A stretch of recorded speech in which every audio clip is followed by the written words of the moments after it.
नमस्कार दोस्तों, स्वागत है आपका हमारे चैनल पर। आज हम बात करेंगे भारत के 10 सबसे बड़े राजाओं के बारे में। ये वो शासक थे जिन्होंने अपनी वीरता, नीति और दूरदर्शिता से भारत के इतिहास को नया रूप दिया। तो तैयार हो जाइए इतिहास के इस रोमांचक सफर पर हमारे साथ, जहां हर कहानी एक नया सबक और हर राजा एक नई प्रेरणा लेकर आएगा। दोस्तों, भारतीय इतिहास के पन्नों को जब भी पलटा जाता है, सबसे पहले नजर आता है एक युवा और महत्वाकांक्षी राजा, चंद्रगुप्त मौर्य। उनका जन्म एक ऐसे समय में हुआ जब भारत छोटे छोटे राज्यों में बंटा हुआ था, लेकिन चंद्रगुप्त ने अपने गुरु चाणक्य की नीतियों पर चलते हुए न केवल मगध पर विजय प्राप्त की, बल्कि एक विशाल मौर्य साम्राज्य की नींव भी रखी। अपने शासनकाल में चंद्रगुप्त ने न्यायप्रिय शासन दिया और जनता के हित में कई कार्य किए। उन्होंने एक सुव्यवस्थित प्रशासनिक व्यवस्था की स्थापना की, जो आगे चलकर अशोक महान के समय में और भी मजबूत हुई। चंद्रगुप्त मौर्य का जीवन संघर्ष, रणनीति और साम्राज्य निर्माण का अद्भुत उदाहरण है। उनका नाम इतिहास में एक महान विजेता और कुशल शासक के रूप में अमर है। दोस्तों, अगर चंद्रगुप्त ने मौर्य साम्राज्य की नींव रखी थी, तो अशोक ने उसे नई ऊंचाइयों पर पहुंचाया। लेकिन कलिंग युद्ध ने उनके जीवन को पूरी तरह बदल दिया। युद्ध के बाद जो विनाश हुआ, उसे देखकर अशोक का हृदय परिवर्तित हो गया। उन्होंने हिंसा का रास्ता हमेशा के लिए त्याग दिया और बौद्ध धर्म अपना लिया। अशोक ने अपने पूरे साम्राज्य में अहिंसा, सहिष्णुता और धम्म का प्रचार प्रसार किया। उन्होंने अपने राज्य में अनेक स्तंभ और शिलालेख बनवाए, जिनमें उनके राज्यादेश और बौद्ध धर्म के सिद्धांत उत्कीर्ण हैं। अशोक एक महान विजेता होने के साथ साथ एक न्यायप्रिय, दयालु और प्रजावत्सल शासक भी थे। उनका नाम इतिहास में एक महान सम्राट के रूप में अमर है। दोस्तों, मुगल साम्राज्य का जिक्र आते ही एक ऐसा नाम जुबां पर आ ही जाता है जिसे भारत ही नहीं, पूरी दुनिया जानती है, अकबर। मुगल बादशाह हुमायूं के पुत्र अकबर ने बहुत ही कम उम्र में राजगद्दी संभाली थी, लेकिन अपनी बुद्धिमत्ता, साहस और दूरदर्शिता से उन्होंने मुगल साम्राज्य को नई ऊंचाइयों पर पहुंचाया। अकबर सिर्फ एक महान विजेता ही नहीं, बल्कि एक कुशल शासक और दूरदर्शी नेता भी थे। उन्होंने सुलह-ए-कुल की नीति अपनाई, जिसका अर्थ है सभी के लिए शांति। अकबर का नाम भारतीय इतिहास में एक महान और प्रतापी सम्राट के रूप में सदैव अमर रहेगा। उनकी दूरदर्शिता, उनकी नीतियां और उनका शासन आज भी हमें प्रेरणा देता है। दोस्तों, चौथी शताब्दी में जब रोम में अपनी शक्ति के चलते काल्पनिक घोड़े दौड़ा रहा था और रोम का साम्राज्य अपने चरम पर था, उसी समय भारत में एक ऐसा शक्तिशाली सम्राट था जिसे भारत का नेपोलियन कहा जाता है। यह सम्राट अपनी वीरता और अद्वितीय रणनीति के लिए प्रसिद्ध था। जी हाँ, मैं बात कर रहा हूँ गुप्त वंश के महान सम्राट समुद्रगुप्त की। समुद्रगुप्त ने अपने समय में अद्वितीय सैन्य अभियानों का नेतृत्व किया। समुद्रगुप्त ने अपने पिता चंद्रगुप्त प्रथम के बाद गुप्त साम्राज्य की बागडोर संभाली और देखते ही देखते अपनी वीरता और रणनीति से पूरे उत्तर भारत को अपने कब्जे में ले लिया।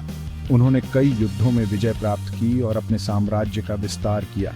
उनके साम्राज्य का विस्तार हिमालय से लेकर नर्मदा नदी तक और बंगाल से लेकर द्वारका तक था।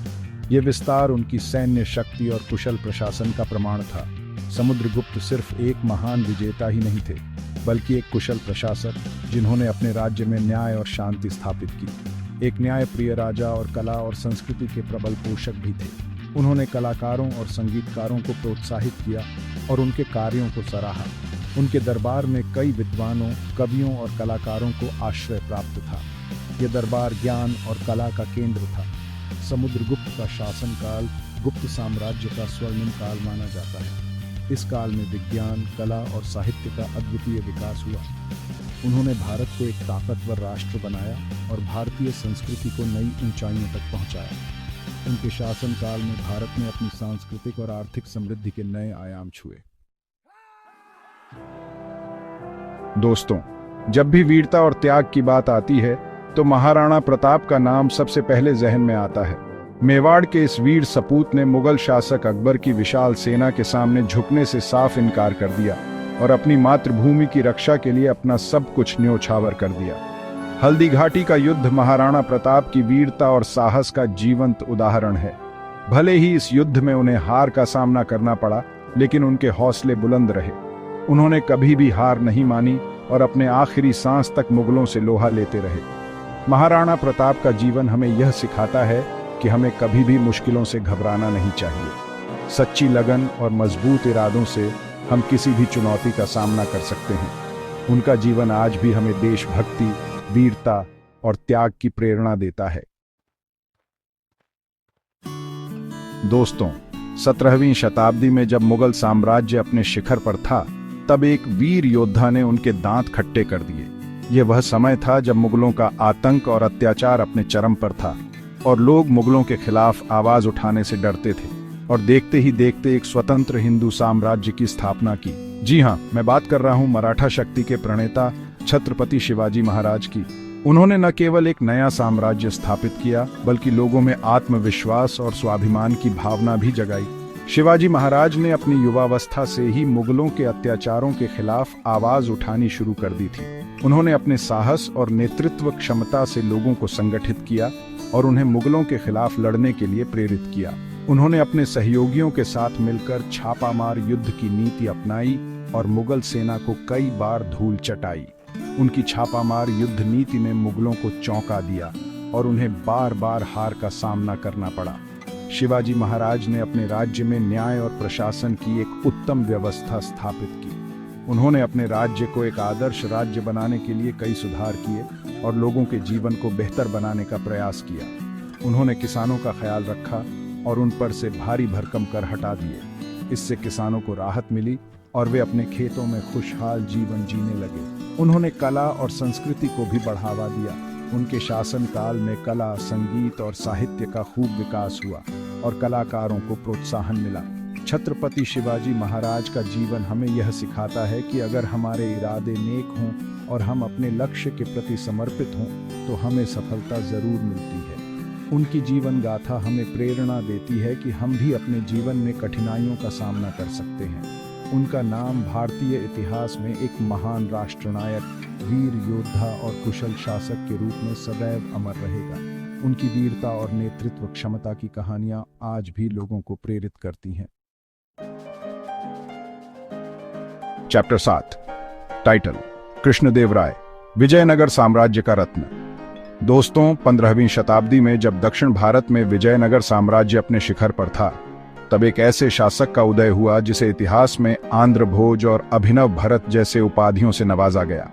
यह शासक न केवल अपने सैन्य कौशल के लिए प्रसिद्ध था, बल्कि अपनी सांस्कृतिक और साहित्यिक योगदान के लिए भी जाना जाता था।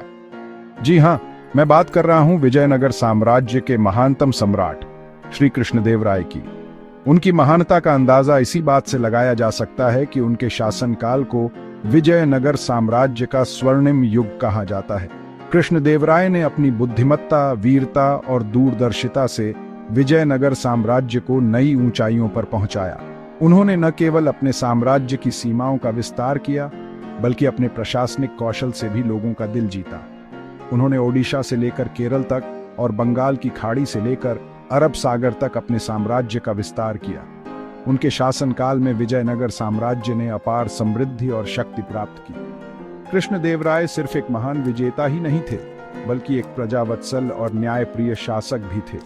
उन्होंने हमेशा अपनी प्रजा के हितों को सर्वोपरि रखा और उनके कल्याण के लिए अनेक योजनाएं चलाईं। उन्होंने अपनी प्रजा के कल्याण के लिए अनेक कार्य किए।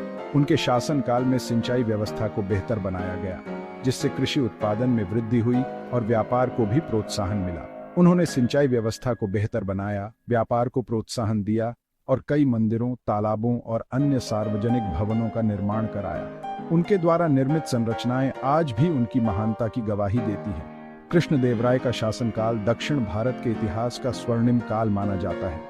उनके शासन में विजयनगर साम्राज्य ने कला, संस्कृति और साहित्य में भी अपार उन्नति की। उन्होंने अपनी वीरता, बुद्धिमत्ता और दूरदर्शिता से विजयनगर साम्राज्य को शक्ति और संपन्नता के शिखर पर पहुंचाया और अपने पीछे एक अमिट छाप छोड़ गए। उनके योगदान को आज भी याद किया जाता है और वे इतिहास में अमर हैं। चैप्टर 8, टाइटल राजा राजा चोल, दक्षिण भारत के साम्राज्य निर्माता। चैप्टर 9, टाइटल हर्षवर्धन, उत्तरी भारत के अंतिम हिंदू सम्राट। चैप्टर 10, टाइटल पृथ्वीराज चौहान दिल्ली के अंतिम हिंदू सम्राट। उत्तर टाइटल भारत के वीर सपूत, एक प्रेरणा।